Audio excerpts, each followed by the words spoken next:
Happy Wednesday po sa ating lahat. Ako si Benison Estareja.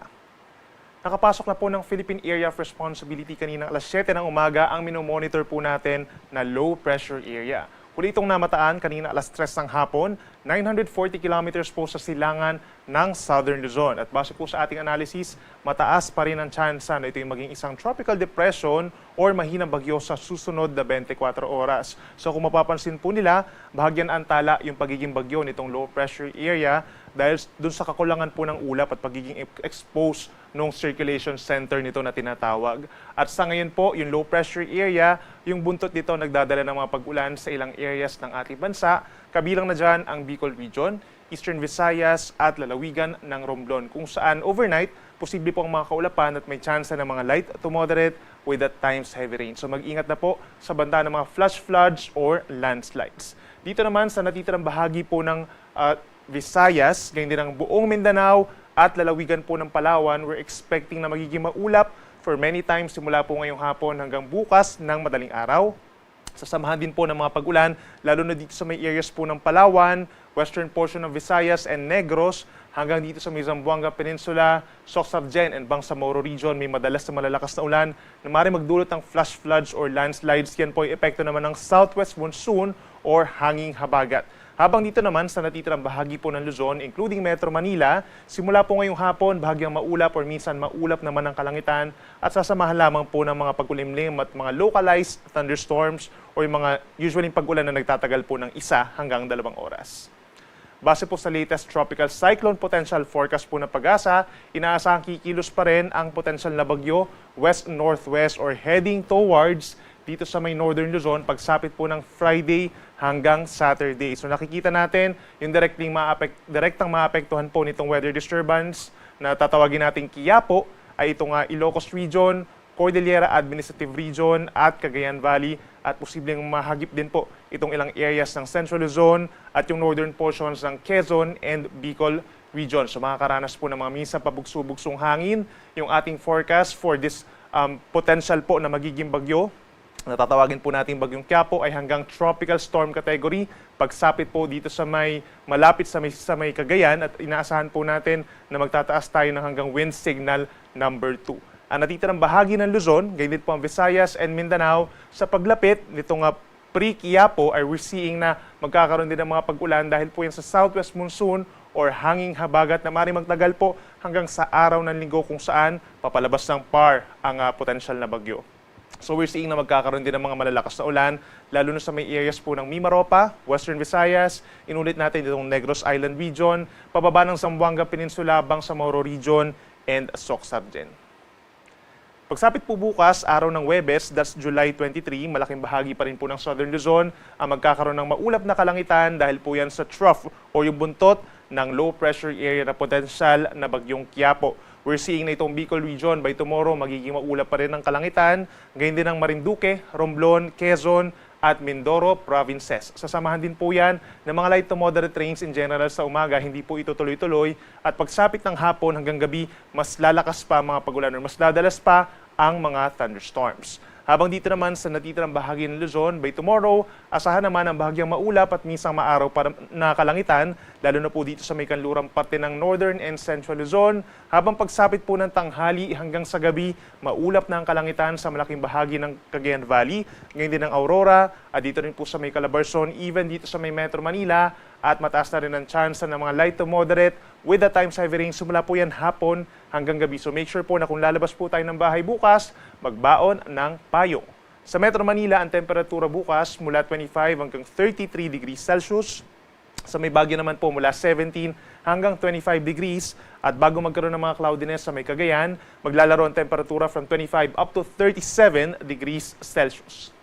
Sa ating mga kababayan po dito sa may Palawan, gayon din sa malaking bahagi ng Visayas and Mindanao, apektado na po ng southwest monsoon or hanging habagat ang malaking bahagi at unti-unti pa rin itong lumalakas dahil unti-unti nga lumalapit ang pre-Quiapo. So nakikita natin pinakamalalakas ang ulan dito po sa kanlurang parte po ng Palawan, maging dito rin po sa may Western Visayas, inuulit natin Negros Island Region, madadalas yung mga pag-ulan at minsan pabugso-bugso hanggang dito sa may Zamboanga Peninsula, Bangsamoro Region at Soxargen. Madalas tayo magtataas dyan ng mga rainfall advisories or even heavy rainfall warnings. Kaya't patuloy na mag-ingat sa banta ng mga pagbaha at pagguho ng lupa. Habang at some point by tomorrow, itong natitirang bahagi po ng Visayas at ng Mindanao, cloudy skies at may chance na din po ng mga light to moderate with at times heavy rains, lalo na po sa dakong hapon hanggang gabi. So mag-ingat din sa banta ng baha at landslides. Temperatura natin sa Metro Cebu and sa Metro Davao hanggang 31 degrees Celsius. Para naman po sa lagay ng ating karagatan within the next 24 hours, wala naman po tayong nakataas pa na gale warning or banta sa mga delikadong alon. However, unti-unti nang umaangat yung mga pag-alon natin dito sa may Palawan at sa may Mindanao. Yan po ay dahil pa rin sa habagat. At posibleng pinakamataas nga yung 2.5 meters dito po sa may baybayin ng Surigao del Sur and Davao Oriental. So pinag-iingat natin yung ating mga small sea vessels doon, lalo na kapag may mga thunderstorms kung saan tumataas pa ang mga pag-alon.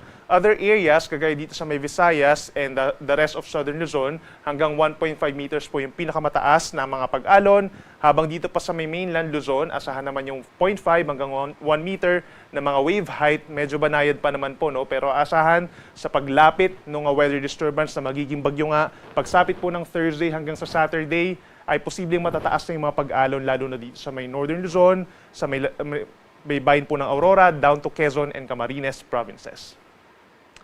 And within the next 24 hours, dahil po sa unti-unting lumalakas na habagat, meron ng significant na ulan within 24 hours dito po sa may western and southern portions of Mindanao. So yung mga probinsya po ng Zamboanga del Norte, Zamboanga Sibugay, yung Zamboanga del Sur, basically the entire Zamboanga Peninsula, gayon din ang Lanao del Norte, Lanao del Sur, pababa ng Maguindanao del Norte, Sultan Kudarat, and Sarangani. Ito yung mga lugar na posible po magkaroon ng hanggang 100 millimeters within the next 24 hours. At itong ganitong significant na ulan, posible po magdulot ng pagbaha lalo na sa mga low-lying areas at pagguho ng lupa naman po sa mga bulubundukin na lugar. So mag-ingat na po at makipag-ugnayan sa inyong mga local government units kung kinakailangan po ng rescue or evacuation. Pagsapit naman po bukas ng hapon hanggang Friday afternoon, ito yung time na palapit na ng palapit itong weather disturbance na pre-Quiapo dito po sa may lalawigan ng Cagayan. Kaya aasahan na po simula po bukas ng hapon sa Cagayan Province ang hanggang 100 millimeters po na mga pag-uulan. Samantala, dito naman sa natitirang bahagi sa western portions of Visayas and Mindanao, may chance na rin po ng 50 to 100 millimeters na ulan. Yan po ay dahil naman sa southwest monsoon pa rin or hanging habagat. Kabilang na dyan ang lalawigan ng Antique, Negros Occidental, Negros Oriental, pababa ng Zamboanga Sibugay, Zamboanga del Sur, Lanao del Norte, Lanao del Sur, at Maguindanao del Norte. Make sure po na makipag-unayan pa rin tayo sa ating mga local government units, lalo na yung mga rescuers natin, no, kung kinakailangan nga po ng rescue or evacuation, at magantabay na rin, no, sa ating mga local government units kung meron po tayong mga suspension ng klase o trabaho po sa araw po ng Biyernes. At pagsapit naman po ng Friday afternoon hanggang Saturday afternoon, ito yung time kung saan posibleng tumatawid na po yung weather disturbance, yung potential na bagyo dito po sa may Northern Luzon, sa may hilagang bahagi ng Northern Luzon actually dito sa may Cagayan, Apayao, Ilocos Norte, Abra, and Ilocos Sur. Kaya sila rin po yung mga lugar na posibleng mas lumakas pa yung mga pag-ulan hanggang 200 millimeters. So ganitong karaming ulan po, posibleng mag-cause na po ng mga pag-ulan or ng mga pagbaha. Hindi lang doon sa mga low-lying areas, kundi maging doon sa mga hindi madalas po na binabaha, at posible rin po yung pagguho ng lupa, lalo na po sa mga bulubundukin na lugar somewhere dito sa may Apayao at sa may Abra. Then sa ibang bahagi pa po ng Northern Luzon, we're talking of Batanes, posible rin po yung 50 to 100 millimeters na significant na ulan. Ganyan din sa mga probinsya ng Isabela, Kalinga, Mountain Province, ganyan din sa Ifugao, pababa ng Benguet, and La Union. Yan po ay dahil mismo dito sa tatawagin natin bagyong Quiapo. At sa iba pang bahagi pa ng ating bansa, may epekto pa rin po ng habagat. Dito sa may Occidental Mindoro, may mga significant na ulan pa rin pagsapit po ng Friday to Saturday. Ganyan din sa may Antique, Iloilo, Guimaras at Negros Occidental. So make sure po na magantabi pa rin sa ating mga heavy rainfall warnings for Northern Luzon and the western sections of our country. Posible yung hanggang orange and red rainfall warnings natin. At mataas pa rin ang banta ng mga pagbaha at pagguho ng lupa. Para naman sa lagay ng ating panahon, simula po sa Friday hanggang sa matapos ang weekend, maraming lugar pa rin pang uulanin dahil ito yung time kung saan dumadaan nga sa Northern Luzon, itong si Priquiapo at lalampas dito sa may West Philippine Sea pagsapit po ng Saturday at posibleng nasa labasan ng PAR sa araw po ng linggo. So for Friday and Saturday, malaking bahagi pa rin po ng Luzon na magkakaroon ng makulimlim na panahon. Pinakamalalakas nga during those times na dumadaan sa Northern Luzon, Friday ng hapon hanggang Sabado po ng umaga. For Metro Manila, sa mga nagtatanong po, posible po yung mga light to moderate with the times heavy rains. Ganyan din sa mga nearby areas sa may Central Luzon and Calabarzon. Then pagsapit po ng Sunday, maraming lugar pa rin po dito sa western section ng Luzon na magkakaroon ng maulap na kalangitan at mga pag-ulan dulot pa rin po ng hanging habagat. And we're talking of Ilocos Region, itong Cordillera Region, lalo na yung Abra and Benguet, pababa po ng Zambales, Bataan, Tarlac, Pampanga, Bulacan, Rizal, or the entire Calabarzon actually, dito rin po sa may Metro Manila, down to Mindoro provinces, asahan po ang mataas na tsansa ng ulan.